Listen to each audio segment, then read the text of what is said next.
YouTube, welcome to Immigrants Corner, where two immigrants are going to talk about the current events.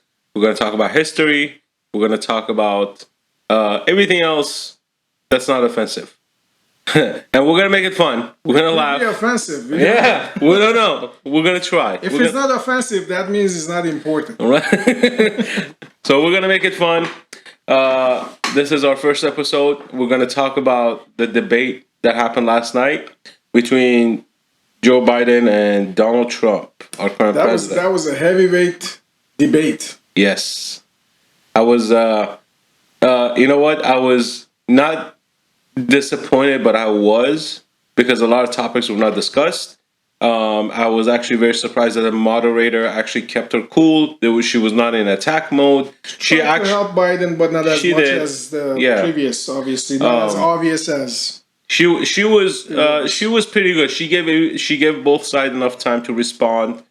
I didn't like the questions because they completely went. They were not talking about foreign policy. They were not talking about anything of substance. It was supposed to be about foreign policy, but the debate commission, also known as Biden Commission, had to change the rules because they knew they were losing. That was the whole thing. I mean, Trump won the first debate too, hands down, because he knew most likely Biden was getting like a signals, notes, whatever. They were just feeding him up with the information and questions. So he had to interrupt him to kind of throw him off his balance. So if they were just feeding him through earpiece or something like that, so he was off his game, and then you saw he get irritated and stuff, and actually, talk back. And I think it actually was extremely effective. The first debate was extremely effective. Yeah, I think the first debate actually That's why they had to cancel the second debate. Yeah. You know what I'm saying? If Biden was winning, you would bet they would have the second debate. It doesn't matter if Trump didn't want to attend, they would go and just, grab him and just bring him to the debate stage. So they are smart people. I mean, most people don't listen to fake news, don't listen to the news. Everybody have their own agendas. So if Biden was winning, they wouldn't cancel the second debate. I mean, look at what they've done so far. They have changed the rules so many times. Then they want to make the second debate a virtual debate, so Biden could have the teleprompter. Which he has been for the whole past 6 months, and he's caught. Oh my God! There's so many pictures of him just reading off the teleprompter. But I was like an episode of South Park. You know what I'm saying? Yeah. This whole episode, this whole saga, this presidential election. I mean, for somebody who has been coming from like an oppressive country and oppressive regimes, and I've been overseas. Everybody's friends have been overseas, different countries, and looking at it over here is like George Carlin said. He says, when you were born into a circus, but if you were born in U.S. or you live in U.S., you have a front row seat. Yeah. So we are actually enjoying the whole process, and is entertaining, fascinating, and very educational. Education in the fact that how much these people cheat. Holy cow. Yeah. Absolutely. Oh my God. From the mail-in ballots, from... Cheat by mail. Cheat by mail, yes. Cheat by mail. And the flip-flops of Biden, it's amazing. It's amazing. I mean, go back to all the years that he talked as a politician. All his videos are online. Everything you want to know Joe Biden, who he is, go online and search his videos. You want to know about that? I mean, no. But hold on. If you want to know Trump, go research all his videos since the 80s. He's been on the same message, where Biden keeps changing his message. Forget about his. If you want to evaluate if somebody has been successful or a person of significant accomplishment in their lives, we are like a worker bees, like you guys. Average Joe, working, family, kids, and all that. Busy, just normal life. People that they are high energy, high motivation, they're self-motivating people, usually extremely productive, and those are the people that they're going to just make mark, right? or they want to make mark. A lot of people, they just want to have a just normal life and, just take care of their families and stuff, which is great because most of the society is made like that. But my question to most people that, they consider, oh, Biden is this, Biden is that.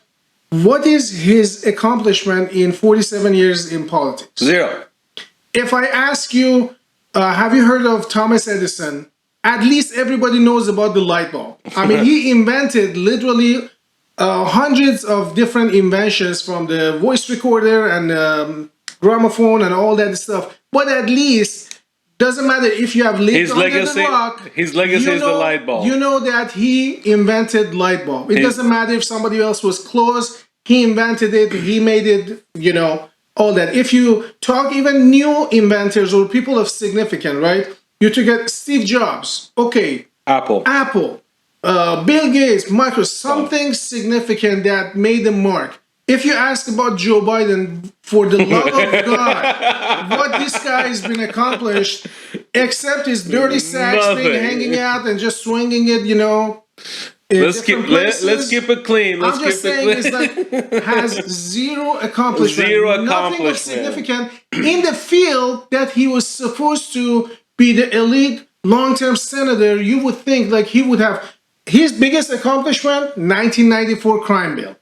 Putting black folks in jail. That's more black folks in jail. Right, more black folks in jail. That's what he's known for. Because he didn't want his kids to go to school because racial jungle. He didn't want his kids to be part of a racial jungle. Yeah. He didn't want kids to go to the racial jungle. Good job, Joe.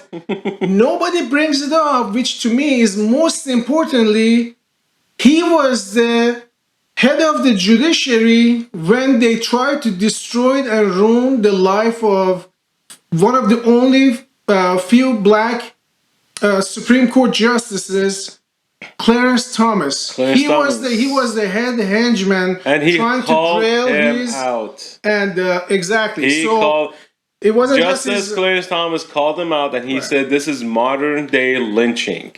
He called lynching. High-tech lynching. You're right. Sorry, high-tech lynching. And he called out Biden on that. You know why? Because Biden is a racist.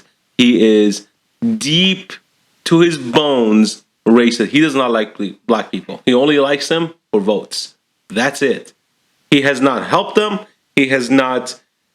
even Kamala Harris called him racist. Do you remember that during the debates? She's like, hey, you were against busing.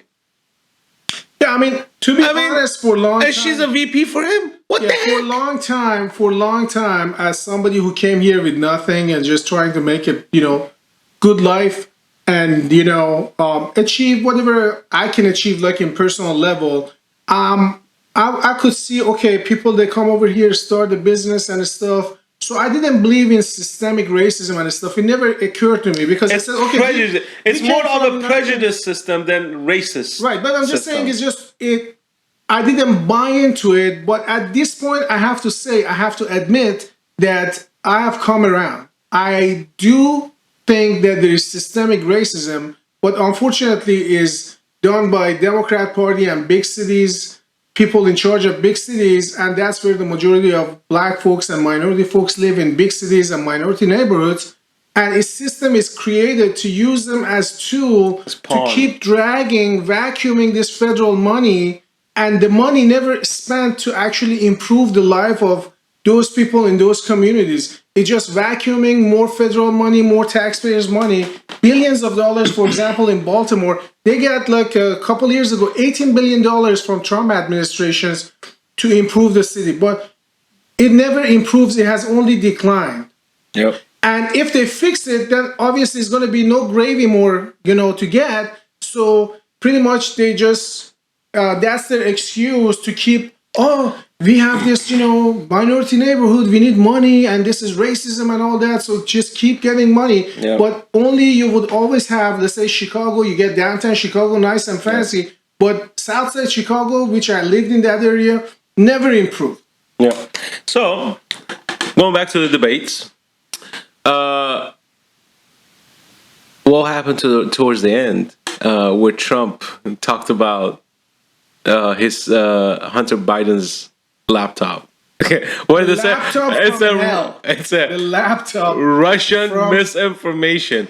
Russian misinformation. That by itself was the funniest thing I heard in my life. They want to keep talking about Russia, but what the hell did Russia have to do with anything at this point? His son's lawyer called the repair shop asking for the hard drive. Who in their right mind as a lawyer would do that? Please comment. Please tell me. If you're a lawyer, if you are a lawyer, please comment below. Tell me if you would directly tell the shop to, hey, I want that hard drive. Please, please, I beg of you. Unfortunately, it's not gonna happen. But you know what? Things are gonna come out. They're done. Biden is done. I don't think Hunter Biden's business partner gave a press conference an hour before the debate. I think it was an hour and a half before the debate. And he was convincing. He met with the FBI, and they are talking, which further authenticates the material on the computer. Free phone. I hope he didn't turn it into the FBI. I'm just saying. No, I don't think he did. I think I think he has clones because they're gonna get disappeared. Yeah, they're gonna bleach it. It would be like a Jeffrey Epstein's they're gonna call Hillary prison video. Yeah, it would be like Epstein's prison video. They're gonna get. Oh, it didn't work. Yeah, I mean, it's all these hundreds of cameras. Only camera that was pointing at his cell. Oh, just let's not talk about technical difficulties. But yeah, so they got caught. They got busted. Biden himself, he's in deep trouble because of his connection to his son. You know, he could deny it all day long. Country, I mean, he could deny it all day long. He could say he never made money. He could deny it all day long. He made money. And he was doing it indirectly. He was making his money indirectly. So, with that being said, I think President Trump's going to win re-election. He's going to win by landslide. He is going to do his best for the next 4 years to make America great again. And what do I mean by that is when we moved here with nothing in our pocket, and we came here with the imagination that, you know, this is the most successful country that you could ever live in. This country gives you so much opportunities, gives you so much freedom to do and to become whatever you want to become. And I say that because we both have done it.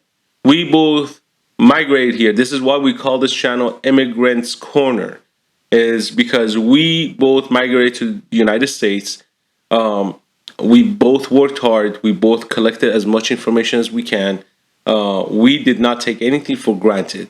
And I'd say it's a huge learning process. It is a huge learning process because we had to learn from zero. You start from scratch. You start from scratch, and this is why this is why you know, after all these years that we spent in this great country, and you know, now you know we have a better understanding how the election works. We have a better understanding how politics works in general, and you know we did a little bit more digging into how politics works in the United States, you know, and this is where history comes in. History is very important when you want to make a decision. It's important to be engaged, you know, because you have to be engaged. You have to be knowledgeable. It affect everybody's life, no matter how small you would think. Yeah. You think, oh, it doesn't matter, I'm not super wealthy or whatever. But even at the lowest bottom, like if you're poor, you might just get stuck in poverty. Yes. With bad policies. And that happens a lot.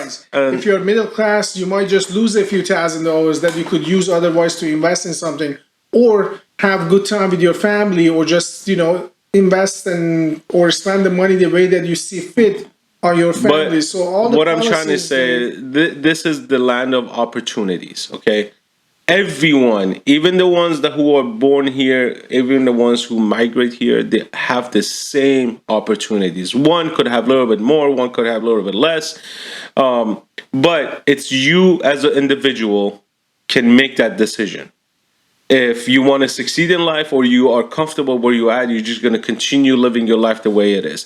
So I truly believe it comes down to gratitude. Of course. If people are, you know, come to an understanding of this country, with all of its histories, like many other countries, is a young nation in comparison to a lot of other ancient nations. But the values, the ideals, and the progress that has been made is nothing is perfect. You always work to improve things, right? Right. Gradually. You don't want to just break things and just try to create something new. You try to just, evolve it to make it a better place. But gratitude is toward the country and toward the place that is providing you this much opportunity is the first step that actually allows you to succeed. If you are not grateful about your life here in America, you can never succeed. Correct. If you're hating it and you're not grateful, you can never succeed. Because you're always going to be complaining. Exactly. That would be the mentality. You always see yourself as a failure. And that is a personality of somebody with lack of self-esteem. Yeah. And if you don't have a self-esteem, you wouldn't have the confidence to engage. And people in business, in work, in education, whatever career path that you have, if you don't have that self-esteem and confidence, you cannot engage with people. People, they notice that, and you're not going to go far. And that's when I was saying, like, being grateful is, everybody respect that. You can be from anybody, from any background. I mean, incredible figures in the history of this country are people that they came with nothing. I mean, they have overcome incredible obstacles, from scientists, political figures, historical figures, revolutionaries, inventors, or anything. But if you core of them, if you look at their lives and biographies, they've always been grateful. Yep. Now, with that, it brings us to the end of our segment. Please like, share, subscribe. I hope this gives you some information, and this is mostly our opinion. Trust in yourself, trust in God. Be yourself. Educate yourself as much as you can. Don't make yourself vulnerable to all these propaganda stuff that you see. And please share. Share, subscribe, and we are going to try to put more content. And if you like it, there's going to be more of it. Yep.